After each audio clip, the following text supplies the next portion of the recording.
पिछले 5 वर्षों को देखें तो हम पाएंगे कि पूरा दक्षिण भारत एक बड़े बदलाव के दौर से गुजर रहा है। वर्तमान में नेपाल में जो धधक है, यह धधक केवल नेपाल की धधक नहीं है, भारत के पूरे पड़ोस की धधक है। केवल नेपाल नहीं जल रहा है, नेपाल के पहले बहुत सारे देश जल चुके हैं। नेपाल में सोशल मीडिया बैन हुआ। सोशल मीडिया बैन एक तात्कालिक कारण था, उसके पीछे गहरा असंतोष छुपा हुआ था जो नेपाल की पूरी लोकतांत्रिक व्यवस्था को आमूलचूल परिवर्तन करने के लिए वर्तमान में जो घटनाएं घट रही हैं, जो हम देख रहे हैं, जिस तरीके से सरकारी सभी इमारतों को एक साथ निशाना बनाया गया, सभी मंत्रियों को, सभी बड़े बड़े लीडर्स को निशाना बनाया गया, प्रधानमंत्री स्तर के लीडर्स को निशाना बनाया गया। ये एक दिन में नहीं हुआ सब कुछ, ये सोशल मीडिया बैन भर इसका कारण नहीं था। इसके पीछे वो गहरा असंतोष था जो नेपाली जनता पिछले कई दशकों से जूझ रही थी, जिससे जब से डेमोक्रेसी आई है, जब से वहां पे लोकतंत्र की बहाली हुई है, वो लोकतंत्र की जड़ें मजबूत होने से पहले खोखली हो गई। और खोखले होने के पीछे का कारण है भ्रष्टाचार, करप्शन, कुशासन, आम जनता को पूरी तरीके से उसकी किस्मत पे छोड़ देने की सोच। जब देश में भ्रष्टाचार चरम पे आता है तो युवाओं के पास कोई रास्ता बचता नहीं है। जब देश की सरकारें तानाशाह हो जाती हैं तो देश के युवाओं के पास कुछ बचता नहीं है। और कुछ वही रूप हमें नेपाल में देखने को मिला। नेपाल में जो कुछ भी हुआ वो अपने आप में देखा जाए तो बहुत भयावह था, बहुत भयावह तस्वीर। हम we the people of India की बात करते हैं। जो भी कंट्री है जहां पे डेमोक्रेसी है, वहां पे जनता यदि सशक्त हो गई और हुंकार भरने लग गई तो नेपाल जैसे हालात बन जाते हैं। तो क्या केवल नेपाल में ऐसा सब कुछ हुआ है? क्या सोशल मीडिया बैन ही एक कारण था? नहीं। आप देखेंगे तो हमारा जो पड़ोस है, ये भारत का पड़ोस है, हमारे पूरे के पूरा पड़ोस अस्थिर है। ये आप भारत के पूरे पड़ोस को देख रहे हैं। नेपाल तो अभी सितंबर के महीने में धधक रहा है, जल रहा है, और ये अभी लंबा चलेगा। नेपाल की पहली महिला चीफ जस्टिस रही सुशीला कार्की जी को नेपाल की अंतरिम पीएम पर सहमति बन रही है और कई सारे लोग समर्थन कर रहे हैं उनको लेकर के। तो सुशीला कार्की के नेतृत्व में अब क्या बदलाव आएंगे ये समय बताएगा, लेकिन वहां का युवा चाह रहा है कि एक ऐसा वहां पे गवर्नमेंट बने जो जनता के हितों को ध्यान में रखे और भ्रष्टाचार मुक्त हो। नेपाल के अलावा आप देखिए पूरा का पूरा एक सीक्वेंस है। आप देखेंगे ज्यादातर जो समय हम देखने को पाते हैं तो अगस्त का महीना, या ये जो मतलब अप्रैल से लेके अगस्त या सितंबर के महीने में ज्यादातर हमें घटनाएं देखने को मिली है।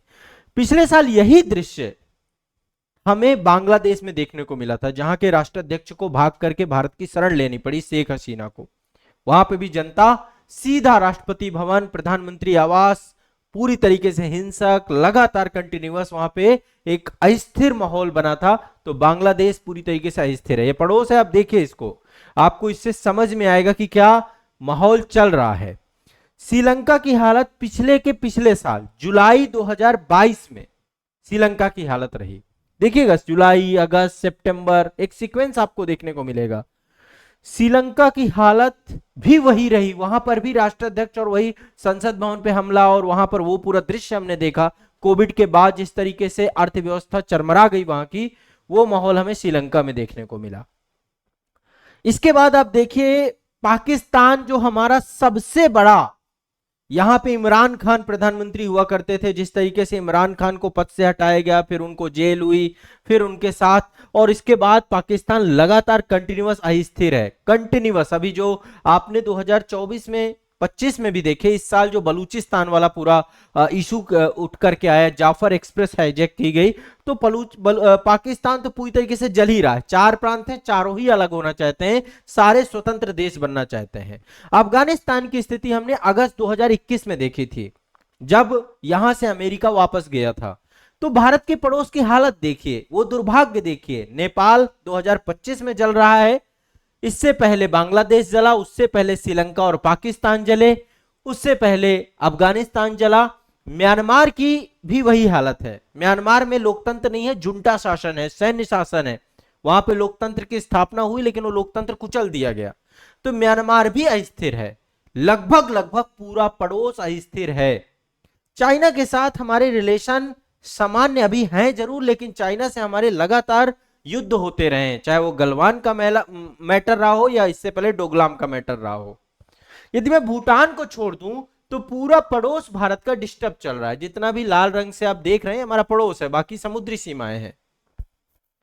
स्थल क्षेत्र पूरा का पूरा आपका डिस्टर्ब है। चाइना तो हमारा डिस्टर्ब है यही है।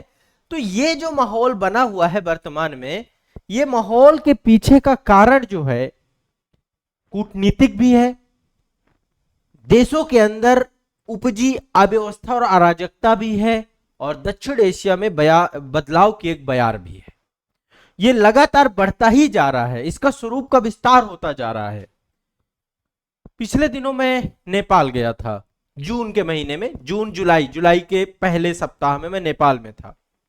देखा जाए तो अभी से लगभग 2 महीने पहले मैं वहां पे नेपाल के लोगों से जब मिला, वहां पे बातचीत हुई, मैंने हर क्लास से लगभग लगभग बात की है, एक टैक्सी ड्राइवर से लेकर एक होटल ऑनर से लेकर के जो भी व्यक्ति मुझे मिला, यहां तक मैंने बहुत सारे वहां पे जो सरकारी कर्मचारी हैं उनसे भी बात की। सब असंतोष से भरे हुए थे, सबके मन में एक ही बात चल रही थी कि नेपाल इस समय करप्शन से, मतलब वो पूरा, इसको आप सोशल मीडिया बैन के रूप में मत देखिए, उस निरंकुशता के रूप में देखिए कि जब लोग शांतिपूर्ण प्रोटेस्ट करने के लिए सड़क पर उतरते हैं तो गोलियां चलवा दी जाती हैं उनके सामने।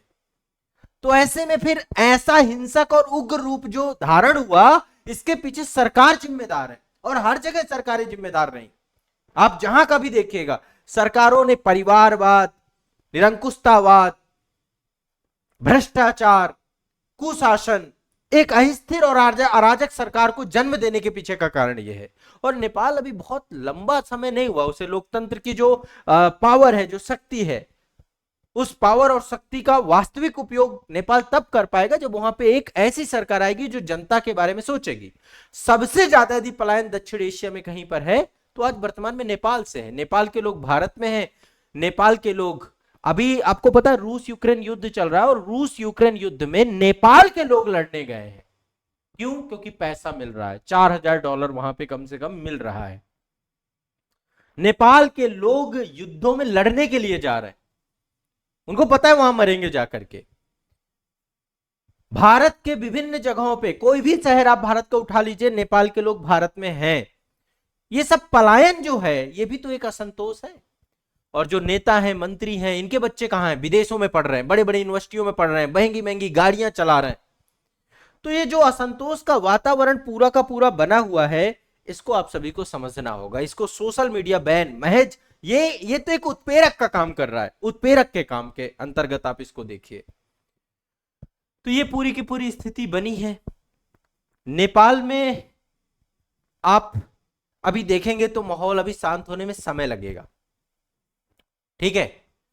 भारत के साथ नेपाल के एक अच्छे संबंध है, रोटी बेटी का नाता है हमारा, लेकिन समय समय पर आप देखेंगे नेपाल चाइना के प्रभाव में आता रहता है ना।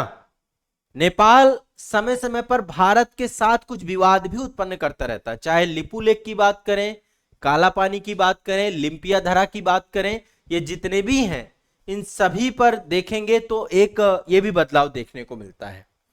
तो सरकार के खिलाफ जो गुस्सा था वो चरम पे था, सारी बिल्डिंगें जला दी गई, बड़े बड़े होटल जला दिए गए, कैदी फरार हो चुके हैं वहां से, जेलों को तोड़ दिया गया है, और नेताओं मंत्रियों की जो हालत है आप देखिए, कैसे कैसे दृश्य हैं, हेलीकॉप्टर से उड़ करके भाग रहे हैं, मतलब किस तरीके से भाग रहे हैं, पकड़े हुए, रस्सियां पकड़े हुए, मॉब लिंचिंग तक हुई है, ये स्थिति तक बच चुकी है।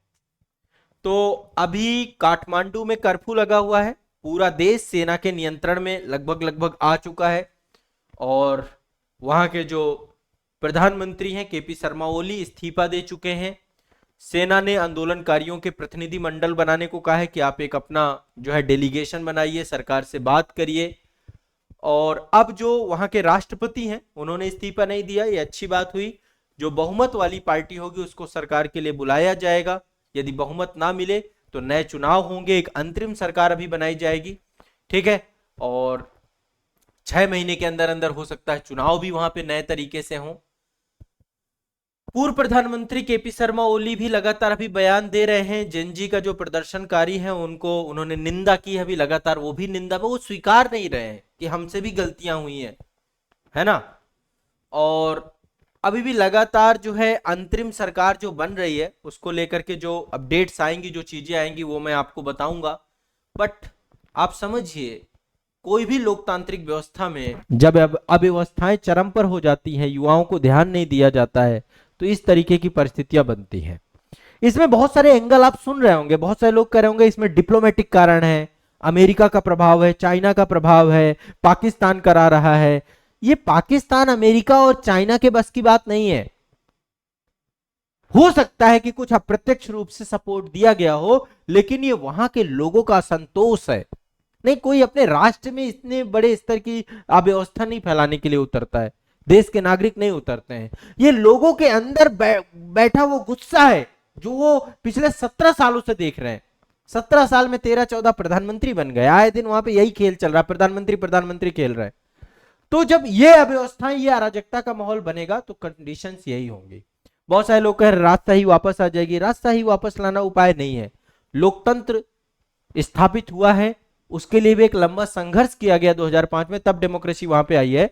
फिर संविधान बनाने में एक लंबा समय लिया है नेपाल ने। अब नेपाल को चाहिए एक स्थिर करप्शन मुक्त सरकार, यदि वो मिल जाती है। सुशीला कार्की एक ऐसा चेहरा है जिसको जेनजी के द्वारा प्रमोट किया जा रहा है और उनको लेकर के तो प्रदर्शनकारियों का जो गुट है, वो पूर्व न्यायाधीश रही हैं, पहले नेपाल की पहली महिला न्यायाधीश रही हैं सुशीला कार्की, उनको अंतरिम सरकार सौंपने की सिफारिश भी दी है। देश भर से लगभग 13,500 से ज्यादा कैदी भाग चुके हैं, एयरपोर्ट बंद हो चुका है। वो त्रिभुवन इंटरनेशनल एयरपोर्ट अनिश्चित काल के लिए बंद कर दिया गया है। विदेशी यात्री फंस चुके हैं, जो वहां पे लोग गए थे। काठमांडू बहुत बड़ी संख्या में लोग जाते हैं क्योंकि एक तो मौसम बहुत अच्छा है और दूसरा वहां पे पशुपतिनाथ मंदिर है, वो भी चीजें देखने को मिली है।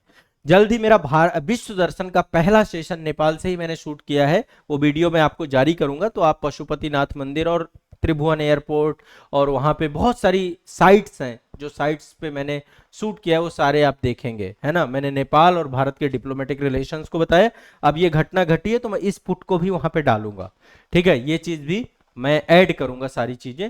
अभी वहां पे रेस्क्यू चल रहा है, भारत सरकार भी लगातार लगी हुई है, एयर इंडिया की स्पेशल फ्लाइट भारत सरकार ने प्रारंभ की है और साथ ही भारत सरकार ने कहा है कि जो भी है वो घर के अंदर रहे, क्योंकि इस अराजक माहौल में चीजें जो है बिगड़ती चली जा रही हैं।